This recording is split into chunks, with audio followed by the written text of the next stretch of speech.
একসময় বাংলার হৃদয় ছিল মুর্শিদাবাদ, নবাবদের ঐশ্বর্য, রাজনীতি আর ষড়যন্ত্রের কেন্দ্র। ভাগীরথীর তীরে গড়ে ওঠা এই শহর ছিল বাংলার রাজধানী, যেখানে বাণিজ্য, সংস্কৃতি আর সম্পদের প্রাচুর্য ছিল চোখে পড়ার মতো।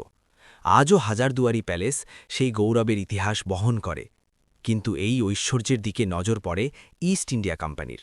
ব্যবসার অজুহাতে তারা ধীরে ধীরে বাংলার রাজনীতিতে হস্তক্ষেপ শুরু করে।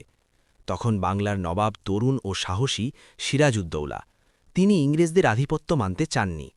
অন্যদিকে কোম্পানির হয়ে নেতৃত্ব দিচ্ছিলেন চতুর সেনাপতি রবার্ট ক্লাইভ। কিন্তু নবাবের দরবারেই জন্ম নেয় বিশ্বাসঘাতকতার বীজ, কারণ সেনাপতি মীর জাফর গোপনে ইংরেজদের সঙ্গে হাত মিলিয়েছিলেন। ১৭৫৭ সালের ২৩শে জুন পলাশীর আম্রকাননে সংগঠিত হয় এক ঐতিহাসিক যুদ্ধ। সংখ্যায় বেশি সৈন্য থাকা সত্ত্বেও বিশ্বাসঘাতকতার কারণে পরাজিত হন সিরাজউদ্দৌলা।